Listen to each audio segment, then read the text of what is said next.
Hey y'all, and welcome back to the party. It is your girl, BrittReacts, and today we are reacting to 846 by Dave Chappelle. Let's see what that even means. All right, y'all, let's go. I'm like very intrigued by the title of this.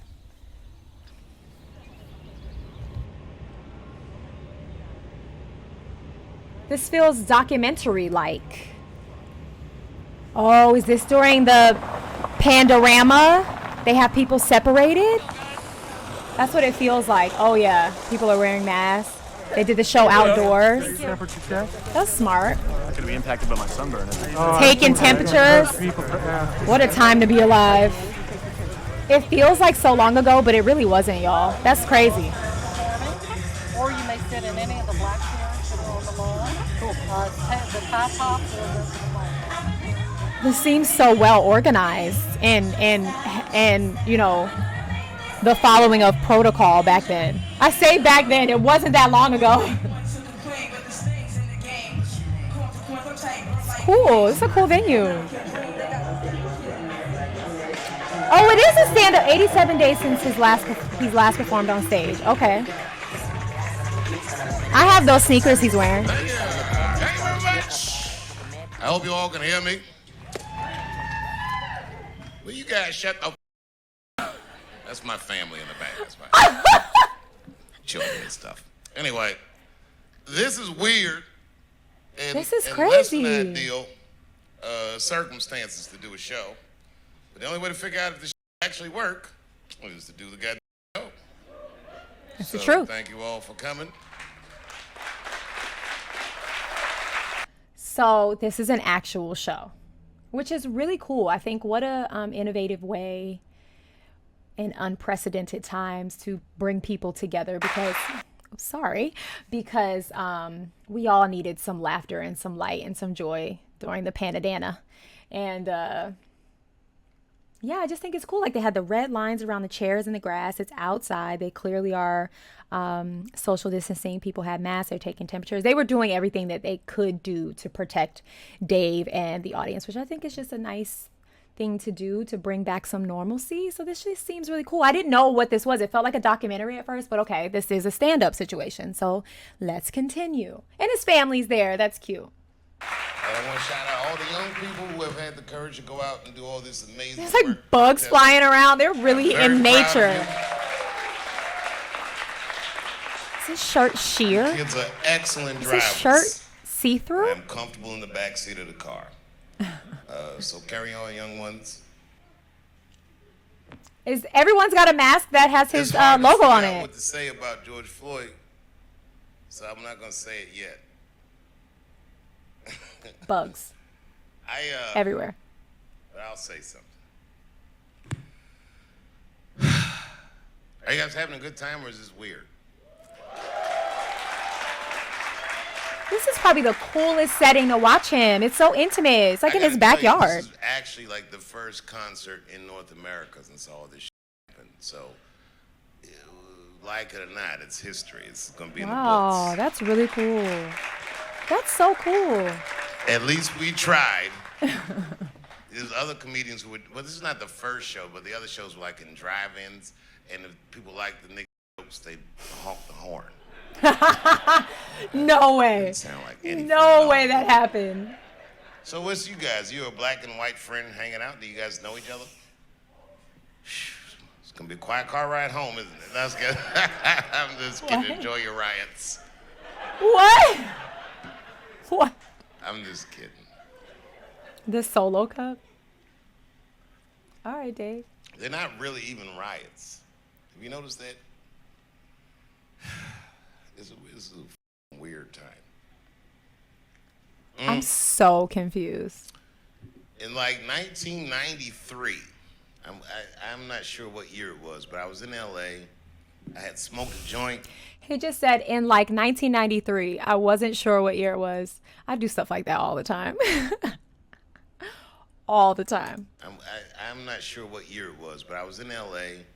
I had smoked a joint, and I was watching the movie Apocalypse Now. It was like just after 4 o'clock in the morning. And what later would become to known the Northridge earthquake happened. It felt like it started in my apartment. You know, I'm from east of the Mississippi. On this side, we don't know what earthquakes are about. I gotta tell you something, man. Never been in an earthquake. Excuse me for burping. Let me know in the comments if you've been in an earthquake. It was terrifying. This just feels so It was absolutely terrifying.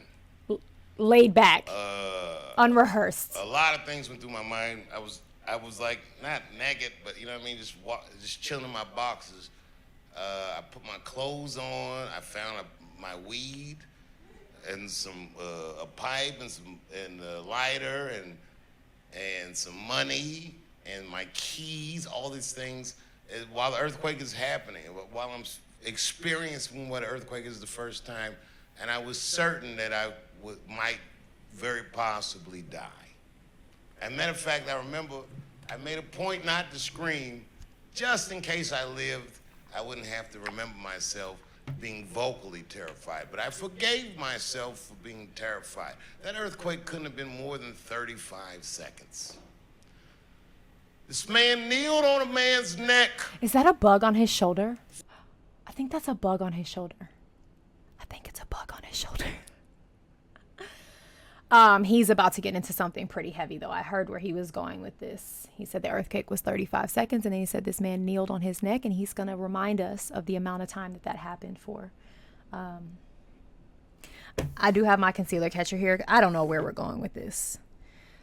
But this time in my life reminds me of the same, like, kind of time of all other big events in the world, you know, like 9/11. I know exactly where I was, things like that. Like, I will never, it's ingrained in my head of where I was when this happened, and who I was with, and the things that were said. That time stands still for me, finding out about it. And so you know, I was just saying this wasn't that long ago, and so that doesn't feel like it was that long ago. It is still very, very real. So let's let Dave tell us. For 8 minutes and 46 seconds. Can you imagine that?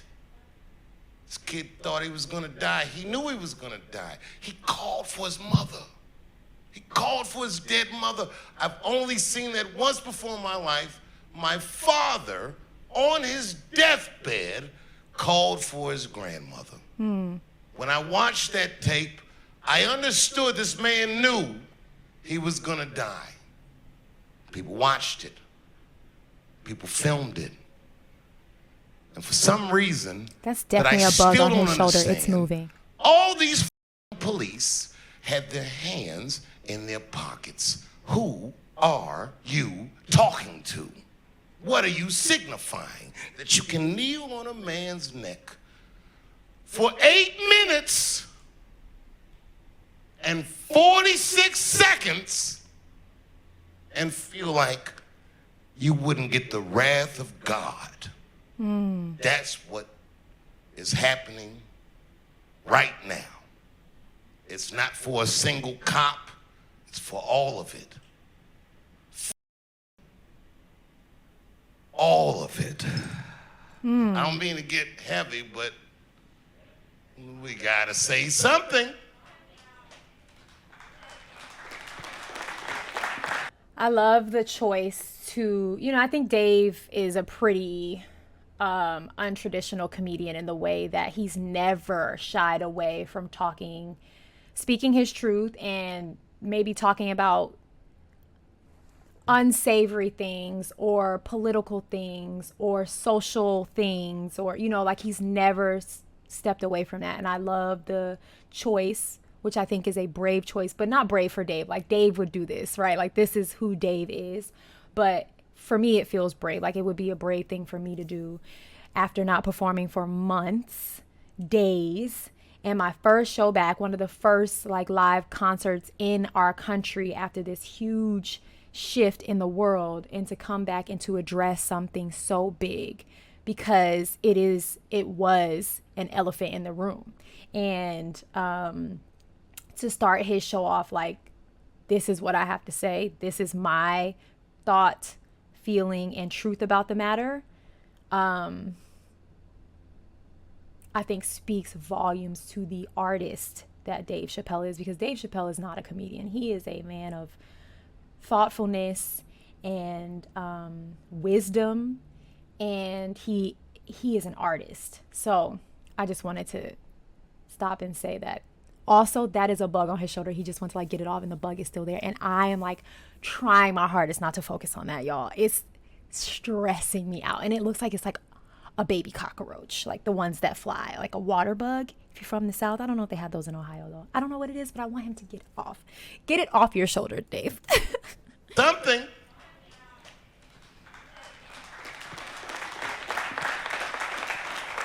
This journal, this feels very personal. So personal.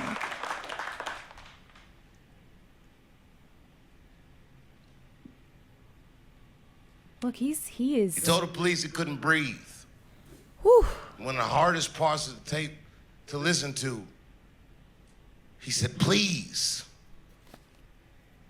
I can't tell you, as a man, watching another man go through something like that, what it makes you feel like. I didn't watch the tape for a week. I didn't watch it. I saw a still picture. I said, I don't want to see this because I can't unsee it. But when I finally watched it, I understood nobody's going home. Anyone who sees this, well, they're going to be furious. So the other night, I'm in my little clubhouse, and I'm watching Don Lemon, that hotbed of reality. Don Lemon. He's been getting himself in a lot of trouble lately. Where are all these celebrities? Why aren't you talking? This said everybody. I was screaming at the TV. I dare you to say me. I dare you. Has anyone ever listened to me do comedy? Have I not ever said anything about these things before? Right, exactly. So now all of a sudden, this expects me to step in front of the streets and talk over the work these people are doing as a celebrity? Ask me, do you want to see a celebrity right now? Do we give a Ja Rule thinks? Does it matter about celebrity? No. Ja Rule is the celebrity, Dave, that you go to? They don't need me right now. Yeah, that's I so kept true. my mouth shut. That's very true. And I'll still keep my mouth shut. But don't think that my silence is complicit to all this saying, trying to get everyone to sing these songs. I know all these songs. I was raised on these songs. Why would anyone care what their favorite comedian thinks after they saw a police officer kneel on a man's neck for 8 minutes and 46 seconds? I can't get that number out of my head because it was my time of birth. Right now, this exact moment is me realizing the title of this special. I don't know what to call it. It's not. I don't know. Is it a show? He said concert. I don't know what to call this, but understanding now the title, it just like hit me like a ton of bricks.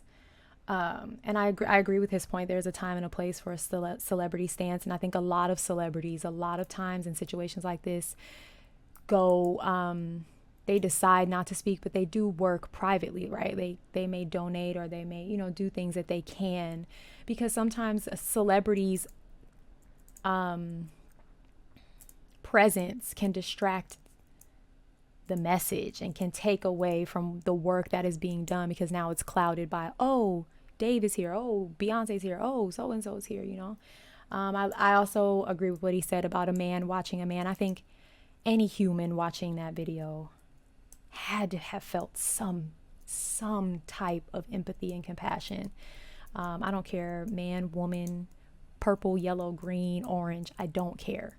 I have actually never seen the video in its entirety. I've only ever been able to watch the beginning of it before all of the things began to happen, because a long time ago I decided to protect my mental health and my peace and my heart from witnessing things like that. As human beings, we are not meant to witness death in that manner. And we are fragile. We're super fragile. So that is just my own personal decision to never have actually watched it. I've seen, you know, clips, and that was enough for me. But yeah, I think we're very desensitized to the fact that we see all these things now because of social media, and we're not meant to see death in that manner ever. It's not healthy. It's not, you know, and then to see it in repetitive form is also not healthy. So I appreciate him saying that and not making it a, you know, he could have said as a black man, because there is a plight there as well. But as a man watching another man be put in that situation by another man, all like, it just had to have been hard for, you know, a man to witness that, because it's like, men are supposed to be strong. Men are not supposed to be in, and I'm using air quotes, right? Men are supposed to not be in these vulnerable positions, and to see this man in this vulnerable position as another man, it has to be gut wrenching. You know, men tend to be protective in their nature and to want to protect another human, right? Like seeing someone being hurt like that. So I don't know. This is heavy. It's very heavy and very deep. Seconds. I can't get that number out of my head because it was my time of birth on my birth certificate. I was born at 8:46 in the morning. Wow. And they killed this in 8 minutes and 46 seconds. I watch everything everybody says. Wow. I think Candace Owens try to convince white America, don't worry about it. He's a criminal anyway. I don't give a fuck what this did. I don't care what this did. I don't care if he personally kicked Candace Owens in her stinky pussy. I don't know if it stinks, but I imagine it does. Dang. If I ever find out, I'll let you know for sure. I'll tell like Azealia Banks, I'll tell. Like Azealia Banks. Leave it to Dave to break some of this heaviness with this type of humor. I'm the worst. He knows it, at least. He knows it. But I know why. I figured out why they want to hear from me, and it's serious. The only reason people want to hear from people like me is because you trust me. That's a good You don't point. expect me to be perfect, but I don't lie to you. That's Just a really good guy. point. And I don't lie to you. And every institution that we trust lies to us.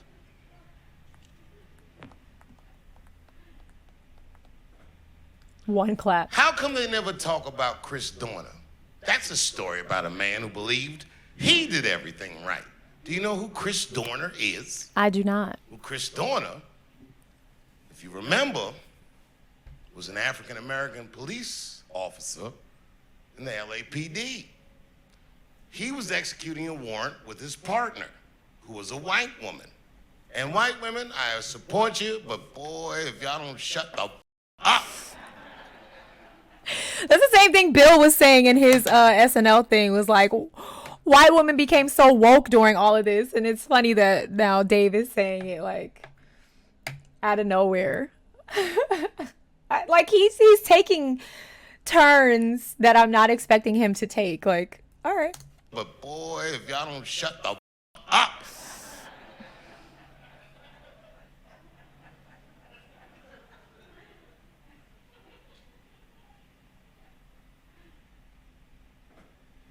During the process of executing this warrant, this white woman did what Chris Dorner thought was excessive force. I don't know what she did. She kicked the mother that was handcuffed, or hit a guy that was handcuffed or something. But Chris Dorner, the black police officer who watched this white woman do this, reported this to his superior, made a formal complaint, and was subsequently fired from the LAPD. Wow. He went through the system. Wow. He took every legal avenue that he believed he had to get reinstated, and he was not reinstated. And when his last appeal was finished, this some wild wrote a manifesto. You know where this is going. And in that manifesto, he called me a genius. Oh, Me, no. Dave Chappelle. Not just me, but me. He said, Kevin Hart fan too.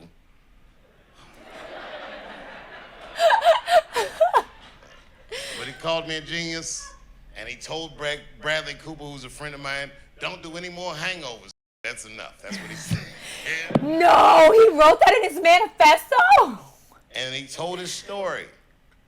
Chris Dorner told his story, how he did everything right when he was in the military and subsequently everything else. This is before any of this shit happened.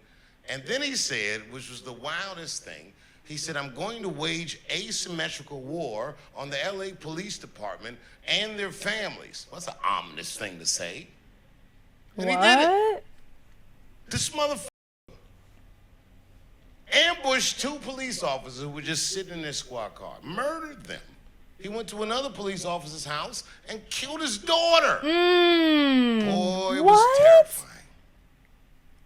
And this motherfucker was on the run. He was doing it. I was supposed to do the Grammys. I was supposed to present When the was Grammys that week. this? And a guy He from didn't LAPD say the time called me and frame. said, Mr. Chappelle, we understand you're coming to Los Angeles.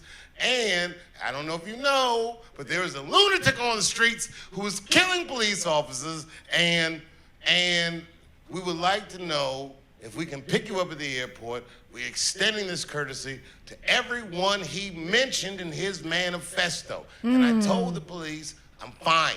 I read the manifesto. He likes me.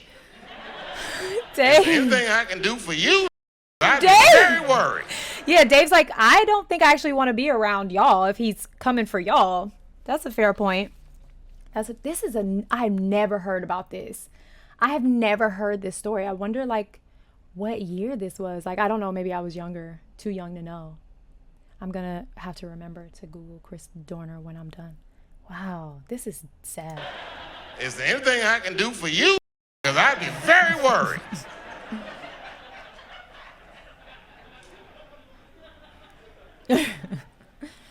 Put his head They down. found him.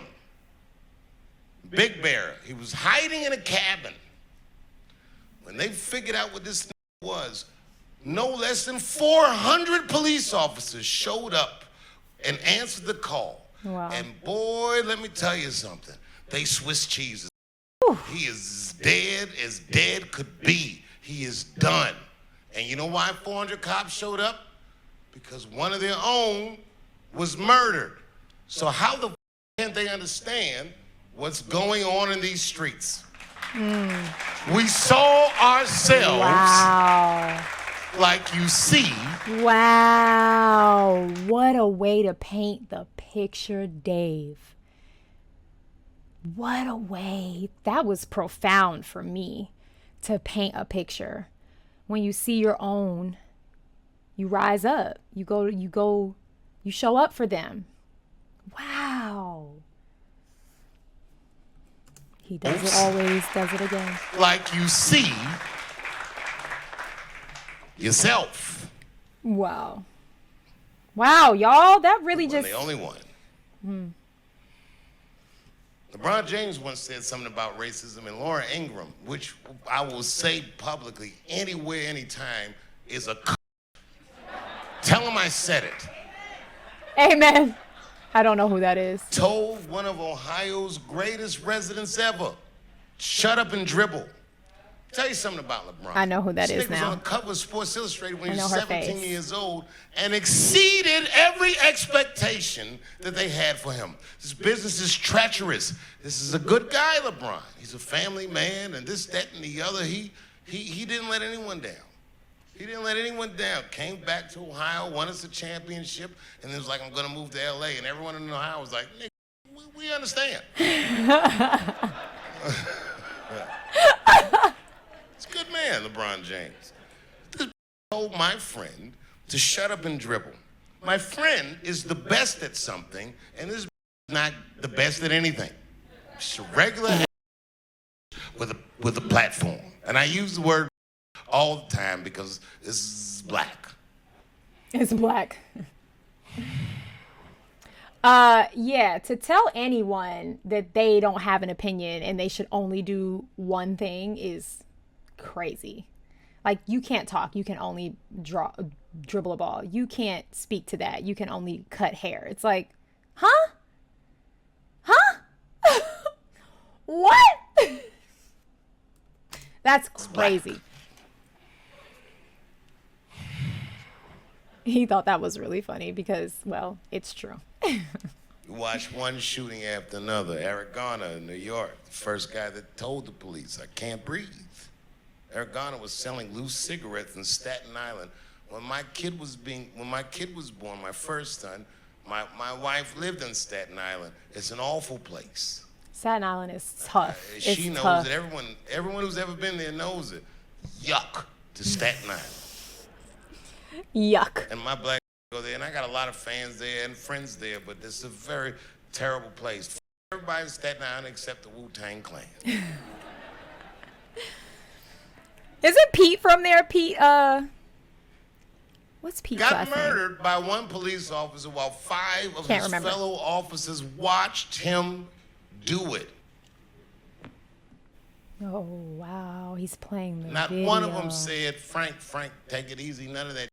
Because they were being recorded. Because they were afraid if I correct my fellow officer on this camera, it's gonna open us up for some kind of liability. And the guy killed the person. How can that be they your were, thought process? And something like that, for that to be where your mind goes, is to think, to be able to think in a situation like that, right? Like it's broken out into chaos. And for your mind to go and think more about, oh, there's a camera on me and I can't break the solidarity here, rather than show some humanity. I can only speak for myself. I can never imagine even my brain being able to move that way, because if there's something happening here in front of me, for me to even think about that, that would be like an afterthought. Like, oh man, we were on camera. I don't know. My opinion. Guy killed the person that they were, what do you call it, apprehending? The guy was selling loose cigarettes. There goes Eric Garner. And then we have one after the other. Trayvon Martin gets murdered by just a regular nigga. George Zimmerman is nobody. George Zimmerman is an awful human being. Threatened Beyonce's life. He threatened Jay-Z's life. He signed Skittle bags because Trayvon Martin had Skittles on him. That's crazy. When he was murdered by George Zimmerman. Wow. Boy, how do we feel? How do we feel right now? This kid was 15 years old, being followed by a grown man with a gun and whooped his monkey. He beat the shit out of George Zimmerman, and George Zimmerman murdered him. We were very upset. This kid looked eerily like the president. He looked like my own children. I hate George Zimmerman. As an idea, not as a guy. I've never met him. I'm sure I would, though.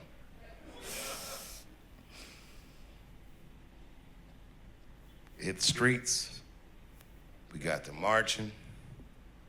Dylan Roof killed 8 people in a church in Charleston, South Carolina. He prayed with them first, and then he shot them at point blank range. I recently watched the documentary on Netflix about that, and it wasn't from Dylan's, like they didn't talk much about him. They were talking to the people who were there, family members of the people who passed, the church members. And to hear them tell about how he had come to the church before, I believe, I could be misspeaking, and I apologize if I am, but anyway, they prayed with him, they loved on him, they accepted him. I didn't know that. Obviously in the news they cover things differently, but to learn that part as a Christian woman broke me. It broke me. I was broken by that. But that is what it is to be a true Christian. And I know a lot of people have their issues with Christianity, and to be honest, I do too. But to be a true Christian is to accept everyone, no matter what you look like, where you come from, how you behave. Like, it is just an open door to spread light and love. And to know that that's what those people were doing in their final minutes sent me spiraling. I recommend that documentary if anyone hasn't seen it, because it just is a point of view that you don't get from watching the news. Yeah. He prayed with them first, and then he shot them at point blank range. Goes on and on. And then one weekend,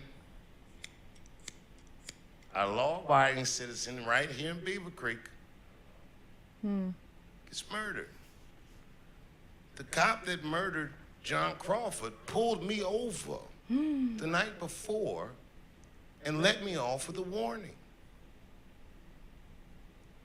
And the next day, kills a kid. He says, drop the weapon, bang, bang, bang. This kid didn't even have enough time to register that he was the one being spoke to. This is our hometown. It happened right here. I was very proud to be your neighbor. I love the way you guys hit those streets. He said his name and tried to make sure everyone remembered him. I never heard that story. Never in heard that sauce. name. This guy, Wow. John Crawford, was a saint. He was there buying shit so him and his kids I know. could Yes. make Okay. s'mores. Okay. I remember that. Michael I remember Brown his got face. shot the same week, and Michael Brown became the story. And then, am I boring you? Well, then, Yeah, I wonder what the people, what they thought they were going to see. Like, did they have much information, or was it just Dave is in his hometown, show up kind of thing, or did they know that I wonder what they thought they were going to see. Did they think it would be comedy? Because this is the furthest thing from funny. I mean, obviously he's doing what he does and he's injecting some funniness, but it's his truth, right? Like, he's saying things that he really feels that comes off funny, but nothing about this is funny. I wonder what the invitation said, or the ticket. am I boring you? Well then, right back in Minneapolis, there's Philando Castile, a law-abiding citizen who was a registered gun carrier who was trying to show the police the paperwork for his registered weapon and was murdered in front of his wife and his child. And then, right in Baton Rouge, Louisiana, just 2 days later, it happens again. And what do you think's gonna happen? 3 days later, 9 cops get murdered in Dallas at a Black Lives Matter rally. Wow, I'll never forget it. I It didn't was the realize the first time I timeline was gotta so, get my family the out of this place. like, This one nigga hour. never understand. I'm tired of explaining to these people something that's so goddamn obvious. The guy that killed those 9 cops, just like Chris Dorner before him, was from our military. And then right after he did it, another 4 cops were shot dead in Baton Rouge, Louisiana. Again, a black man that served in our military. What are they doing? Why would our guys do that? Black people from the military? Because they believe, just like they did when they were joining the military, that they were fighting acts of terror. These are our people. These are our countrymen. If I were white and saw one of these men get murdered and I was in the NRA, why wouldn't I stand up for them? A card-carrying legal gun owner that gets murdered in cold blood because he's black. That's why they don't give a. There's only one time the NRA ever supported an assault weapon ban. You know when it was? It was when the Black Panthers stormed the state capitol with assault rifles in California. Candace Owens, that rotten bitch. He does not like her. He has made that very clear. She's the worst. I can't think of a worse way to make money. She's the most articulate idiot I've ever seen in my life. She's so articulate, she can tell you how stupid she is precisely. Precisely. And she told George Floyd's rap record on the internet, oh, he was this, he did that, and he's a drug addict, and he's not a hero, and why does the black community make him a hero? Why do you choose him as a hero? We didn't choose him, you did. They killed him, and that wasn't right, so he's the guy. We're not desperate for heroes in the black community. Anything that survives this nightmare is my God hero. Woo! We're at church right now. Dave is, I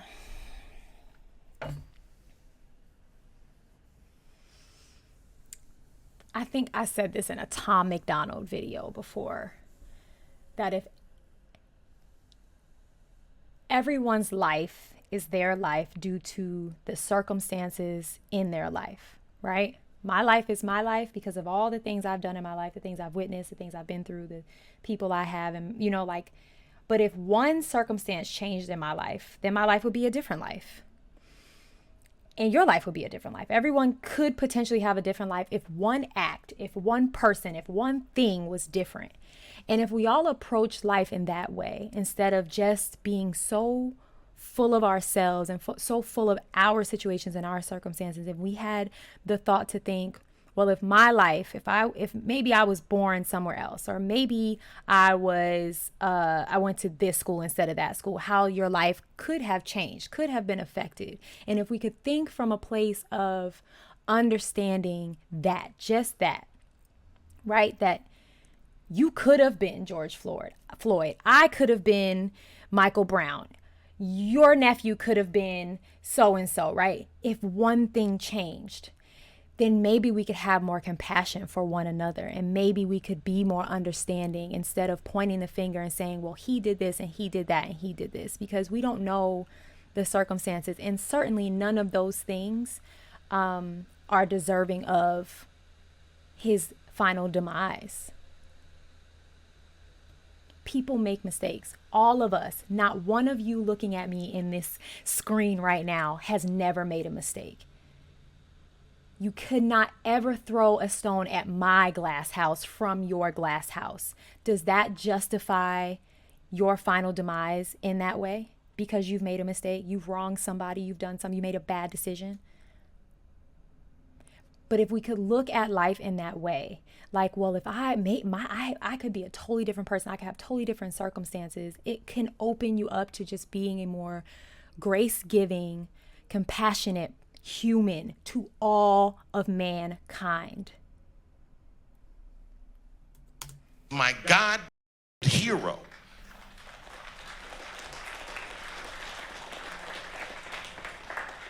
This is not funny at all. I'm like, are these people like, what's but going on? I came to laugh. Came out here with these bugs. They're swatting bugs out for this very deep and heavy Slavery show. is a really wild concept.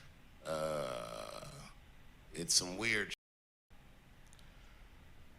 The night that those 9 police officers were killed felt like the end of the world. And the only reason that it wasn't the end of the world, in my opinion, is because at the very same time that was happening, Kobe Bryant was playing his last game as an LA Laker. And as scary as all that shit was, I don't remember I kept that flipping being back to see if Kobe would drop time. 60. And he did. Oh, and he did. And vaguely in the back of my mind, I remember the idiot that telling somebody to shut up and dribble. And I watched this nigga dribbling and saving this goddamn country from itself. I loved Kobe Bryant. He died the day I won a Grammy. He died. That's why I didn't show up at the Grammys, because Kobe died. They had both of his jersey numbers hanging up, 8/24. Well, that's my birthday. I cried like a baby. All these numbers that are lining up. Wow, Dave. So here's what I said on Saturday Night Live that I've got completely wrong.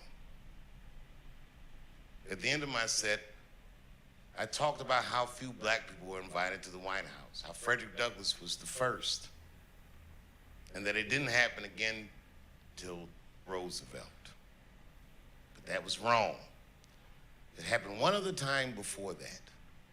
Woodrow Wilson received a delegation of African Americans at the White House.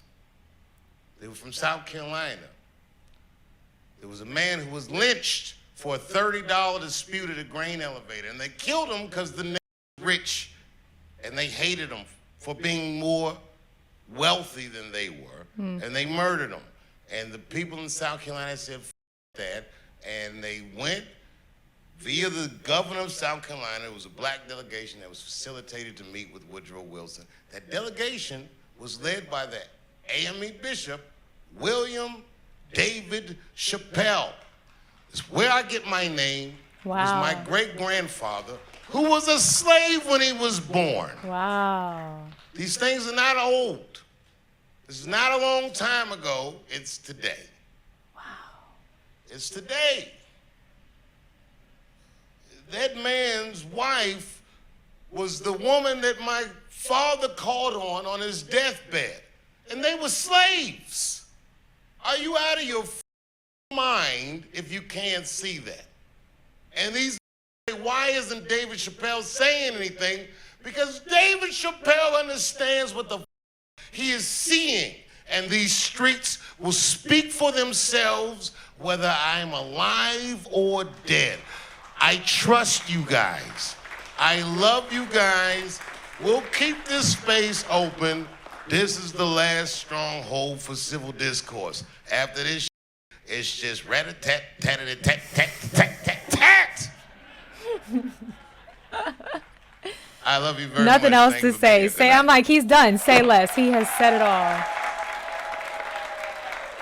Wow. Hey, you wanna hear a good joke?